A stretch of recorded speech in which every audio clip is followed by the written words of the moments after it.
Today on Golf Destination, we interview future Hall of Famer Adam Vinatieri at the Preserve Club and Residences. We update the ongoing renovations at a 100-year-old club just outside of Boston. We get a great chipping tip to ensure you get more pars. Plus, we take a look at the business side of golf and how surveys make private clubs better. All of that and more next.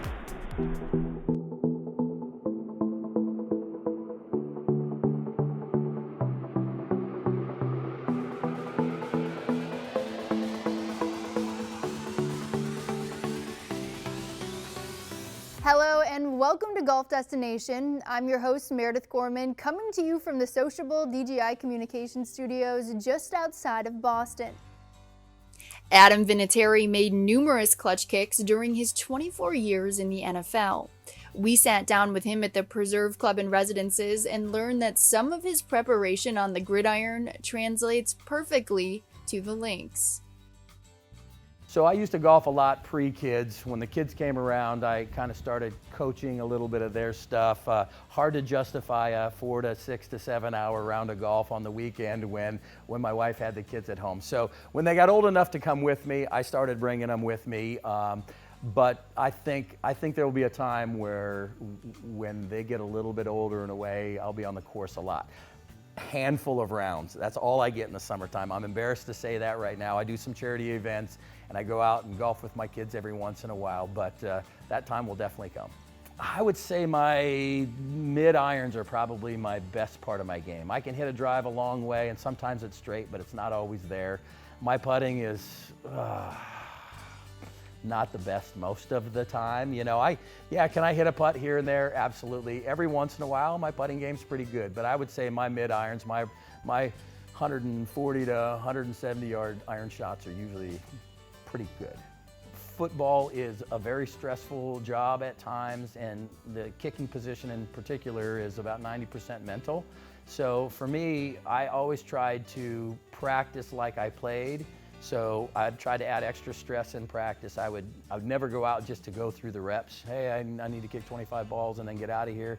I never half-assed it ever. I always felt like I went and practiced hard, put extra pressure on. I think some of my coaches along the way, Bill Parcells and Bill Belichick, some of those coaches that I had early in my career definitely had an influence on, hey, we're gonna put a lot of pressure on you in practice as a rookie or the first couple of years. So when you step out on the field, you're a little bit more confident. And I think through your experiences on the field, after you kicked one game winner in a Super Bowl, the next one's not so hard.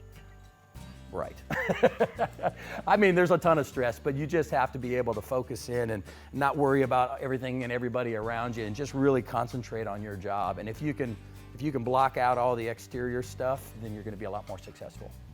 Try not to get too nervous over a game-winning field goal, but that's expected that I make. And a 5-foot putt, nobody really expects me to make that. So I think I take both of them in the same regard. I think if I miss either of them, I'm equally as upset with myself.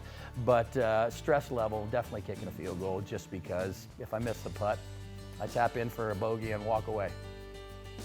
Well, the Hall of Fame is still a couple years away from me, and the beautiful thing about the Hall of Fame is they don't make us decide what team we have to go in as. So, thank goodness for that, because I think it would snub one of two spots. 10 years in New England, 3 Super Bowls, and in quite frank, 14 years in Indy and a Super Bowl there. There's a lot of records at both places, and I feel like I had 2 separate careers.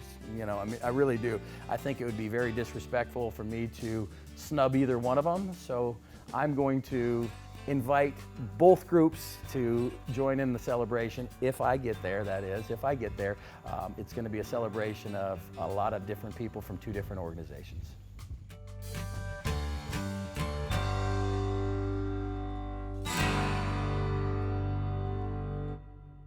Club Benchmarking is in the business of offering data-driven leadership to nearly 1,000 clubs throughout the United States. Member and employee surveys are a big component of that. Let's learn more. Club Benchmarking started our employee and member survey process about 5 years ago. We realized, at least on the employee side, that the industry was really missing a big opportunity in reaching out to the employees, getting their feedback, and being able to really give them a voice in the club operations and the culture. So we realized that not many companies were really creating a product specific to the clubs. There's a lot of companies that offer employee engagement surveys, but nothing as directly to actually allow club managers to apply it to their own club company culture. One aspect in our surveys is we love to capture what's called the Net Promoter Score. So the Net Promoter Score, or NPS, is a loyalty-based question or engagement question created by Bain & Company. So they created these 3 different buckets of detractors, those that answered 0 to 6, passive, those that answered 7 and 8, and promoters, those that answered 9 and 10. So you take the percentage of promoters and subtract it by the percentage of detractors to get your Net Promoter Score. What this does is this goes beyond satisfaction, right? So we want engaged and loyal members who are owners and not customers of our club. And so this allows us as a quick snapshot to really start to understand that level of loyalty engagement. And it's wildly consistent. It's actually pretty cool to still see. Blows my mind every time we do it. And then in the member surveys, we wanted to be able to find a way that we could start to incorporate everything within clubs. So it's the financial operations, the financial result, looking at the employee survey and how that correlates to the member's perspective, and then also the capital side. So we wanted to create an opportunity that allowed the membership, like the employee survey, to have that perspective and share their insight and feedback, so that when we're making decisions going forward, it's based off of members' perspectives and the collective voices, not just the loudest voices. We truly believe in bringing the membership along whenever you're making any decisions or you're making capital improvements. By offering or doing a member survey allows everybody to share their perspective.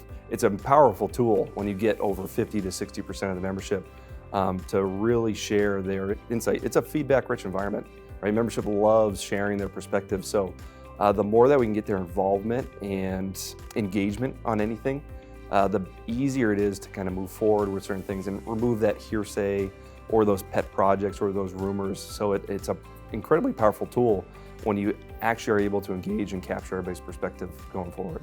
Club benchmarking surveys go beyond satisfaction. We've learned from our research from our CEO, Jim Butler, who has his PhD in determining member loyalty, that we never really understand what influences satisfaction. We know from prior research that satisfaction is dictated or influenced heavily from expectation and perceived value.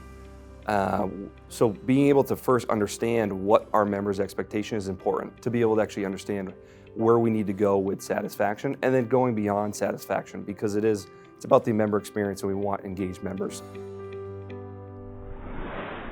Coming up, we take a look at a putter that can be used on the course or even as a teaching tool. Plus, we continue following the renovation of a golf course built in 1900, when Golf Destination, presented by Goslings of Bermuda, continues. Golf Destination is brought to you by Goslings of Bermuda. Dare to be happy. Duca del Cosma, Italian Golf Evolution. Avidia Bank, Honest to Goodness. The Preserve Sporting Club and Residences. Unparalleled luxury meets the great outdoors. Dare to smile and laugh out loud, to go to the beach instead of the office, to wear sneakers instead of heels, or heels instead of sneakers, to wear white after Labor Day and sunglasses at night. Dare to say no or yes, to take a long bath or a short walk, to have dessert for dinner or to grill in the snow. Dare to have fun, and most of all, dare to be happy. Goslings Rep, happy since 1806. Welcome to the most amenities-rich sporting club in North America, the Preserve. 3,500 splendid acres. Come stay at the Preserve's hotel with its dazzling 5 stars. Come dine in a magical Hobbit house. Come play shooting sports indoor and out, championship golf, horseback adventures, and so much more. You deserve the Preserve. Book your ultimate luxury experience today. Although there are many golf destinations, there is only one any PGA MasterCard from Avidia Bank. with no annual fee or balance transfer fee. The Avidia NEPGA MasterCard is the only card you need. The card's generous rewards program allows you to accumulate points much faster than other cards, and then you can enjoy the benefits that come with those rewards. Use the card wherever you shop, dine, and of course, to play a round of golf. Apply today at nepga.avidiabank.com.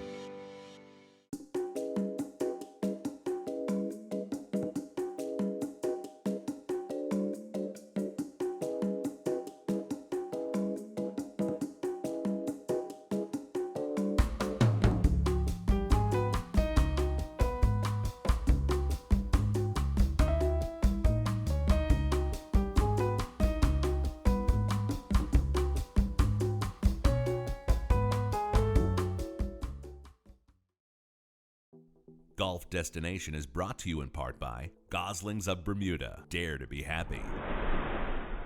Welcome back to Golf Destination. I'm Meredith Gorman here in the sociable DGI Communications Studios. Since 2015, we have followed the renovation of a classic New England golf course, Thorny Lea Golf Club. Let's look back before all of the work began with the man in charge of the project, golf course architect Ian Andrew. The goal was to begin work on the club's master plan on their course that dates back to 1900. The way I found out about Thorny Lea was kind of interesting. Bill Corr, who I consider one of the best architects in the entire business, actually had recommended me as a candidate to the golf club. One of the things I really enjoyed about Thorny Lea when I first came to the golf course was how understated it was. And I think in today's day and age, a lot of architecture is over-contrived. And it's more about how the ground plays, and it's more about how the green contours play than being sort of flamboyant or showy. And immediately, whenever I go out to a golf course like that, I'm always impressed. I'd actually walked the course, I think, 3 or 4 times before I put my initial report together. And my initial reaction was that spectacular trees, but they needed to remove a lot of trees to improve the growing environment, just so they get a lot more sunlight into the greens. I love the way the golf course lay in the land, but it needed the grassing lines to be adjusted, some fairway lines, but particularly around the greens. I found a lot of the greens had shrunk, and a lot of the short grass areas had sort of been lost over time. It was a real massive opportunity to really improve the architecture right away. When you get greens out to their original edges, you bring those drops or the bunkers or any of the features far more into play. Tree removal is the most complicated thing I deal with. It's a very emotional topic for a lot of people, and a lot of people believe that every tree is sacred. Tree removal does not mean it's going to go from a parkland to a links. Often it just becomes a nicer looking parkland. But once they start to understand that you're identifying specimens, that you're not losing the character, and actually as it opens up, they start to embrace the land and realize that they're getting to enjoy more of their property, people start to become supportive. And the interesting thing is I generally find the first step is tough, the second step is easy, and the third step usually they're pushing rather than I'm pushing. It's one of the interesting things about being an architect is you have to actually remove how you play or how you think, or even your perceptions of how, and you just think, you need to think holistically of everybody. And one of the things I've always pointed out to I never used to, but as I've got long enough in this business and I can afford a little bit of the risk, I do point out occasionally you're thinking about your game only. And I will say that now when I walk around, and not a lot because it's confrontational and you don't really want to be, but every once in a while I will, if somebody who's consistent about, you know, here's another bunker on the left-hand side right in the landing zone, and this is where I hit it. And it's not all about you. It's you know, some things are going to affect you, some things are not. But there's a holistic viewpoint. You've got to trust me on that. Later, Ian returns to show us more of the recent updates and the near completion of the bunker project. The Bloodline putter is a revolutionary putter that can help with your alignment on the greens. Let's learn more. Using the Bloodline putter is so easy, it quickly becomes second nature. Line up your putter to the intended target line, then gently let go of the putter and stand behind it just like a tour caddy might do. You can easily correct your alignment if necessary. Once you have made sure that the putter is aligned to your intended target line, you are in a perfect position to visualize the ball rolling in the hole. This technique will give you an added level of trust in your line. Now, when you hit the putt, you can focus on your speed and make a confident stroke.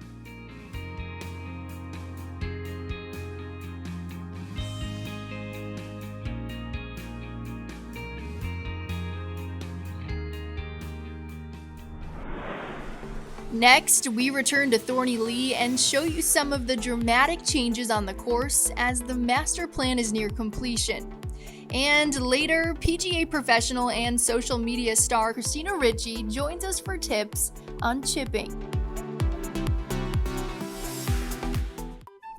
Dare to smile and laugh out loud, to go to the beach instead of the office, to wear sneakers instead of heels, or heels instead of sneakers, to wear white after Labor Day and sunglasses at night. Dare to say no or yes, to take a long bath or a short walk, to have dessert for dinner or to grill in the snow. Dare to have fun. And most of all, dare to be happy. Gosling's Rep.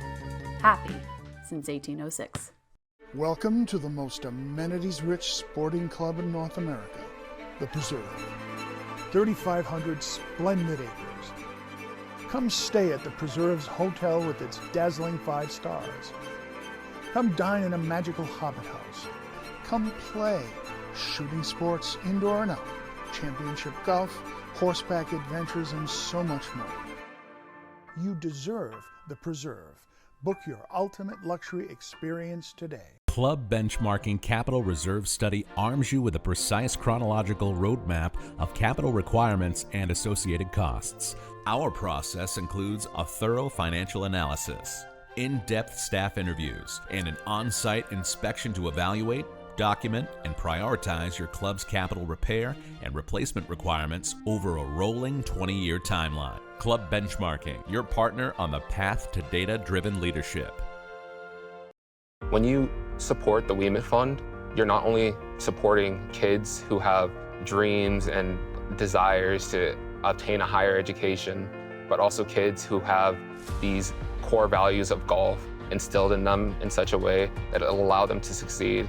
It's changed my life. It's given me opportunity. I've grown so much as a person. I feel like I have a sense of freedom once I leave school that if I wasn't part of the WeMet Fund, I wouldn't be able to have.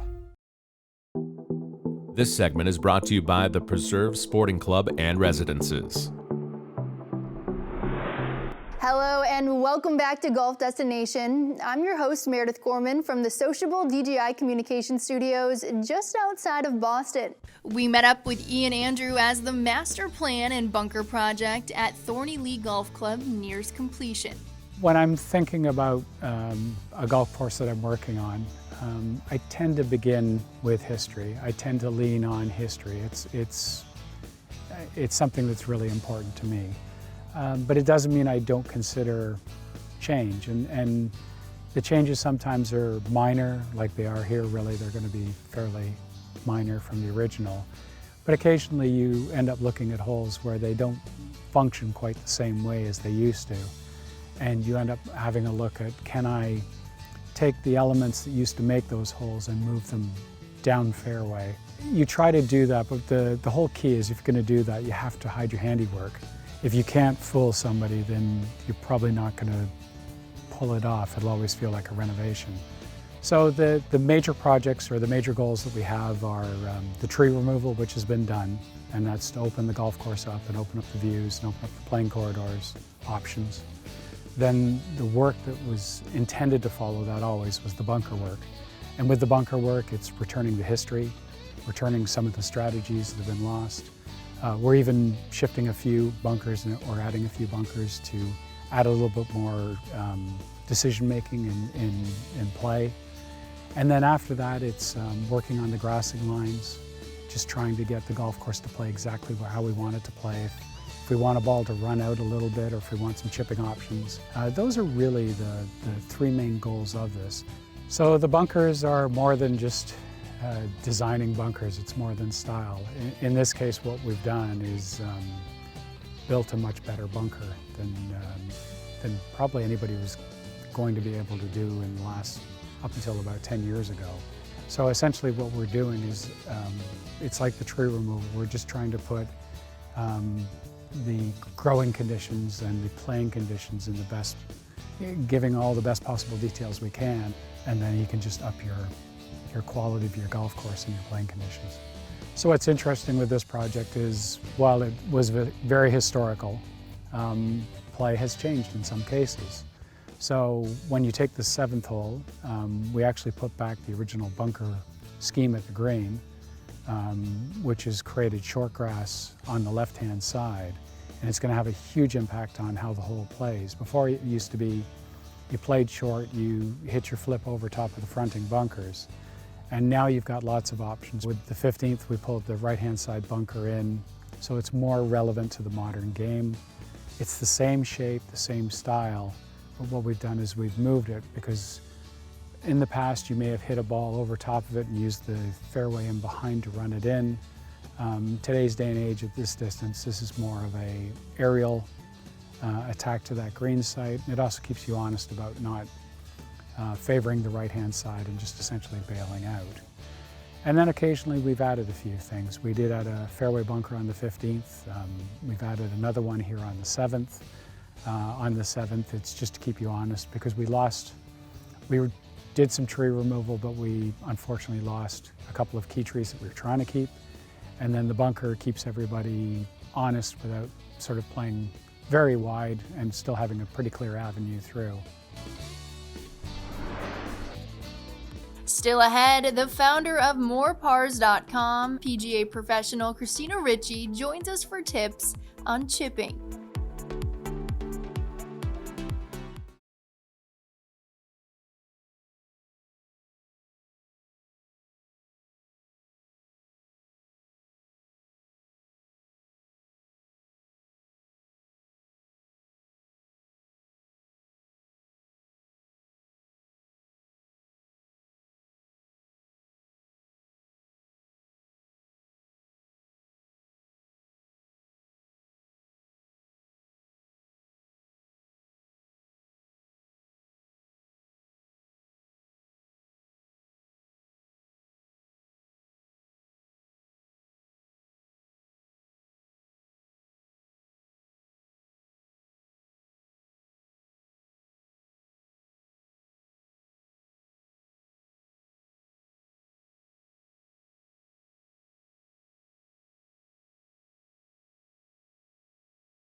Golf Destination is brought to you in part by Goslings of Bermuda. Dare to be happy. Welcome back to Golf Destination, presented by Goslings of Bermuda. I'm Meredith Gorman here at the Sociable DGI Communication Studios just outside of Boston. Now let's get a teaching tip from PGA professional Christina Ricci on ways to improve your chipping. All right, so believe it or not, even these little short shots, you have to be on plane. All right, it's really important. All right, so I'm just going to come in a little closer here. All right, so where players go off is that they hood the club face like this. All right, so this gets them in a really bad position, so they can only really scoop it from there. So if you shut the face, you're going to most likely just try to scoop it like that. All right, the other popular scenarios, players don't move the chest, so they just kind of lift the arms up and then they come out to in. All right, so they swing into themselves, so they'll swipe it. All right, the other popular scenario I see is just too much of this.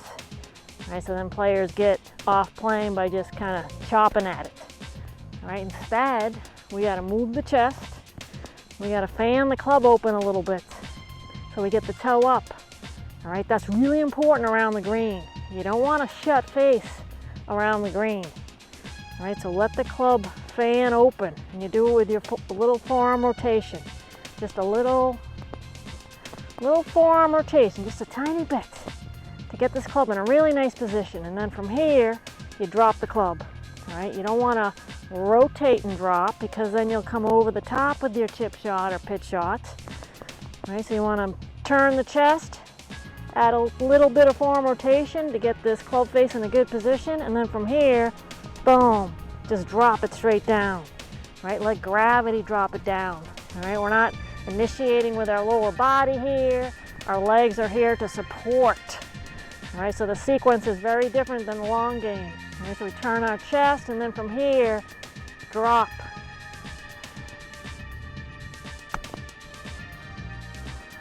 All right, so if you're new to this, you got to be real patient. Go ahead and turn the chest a little bit, hinge the club up, and then drop it straight down.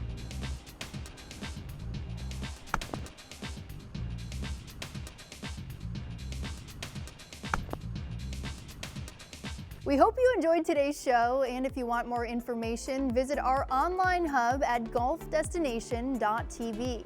It has all of our social media channels and broadcast schedule. I'm Meredith Gorman, and thanks for joining us.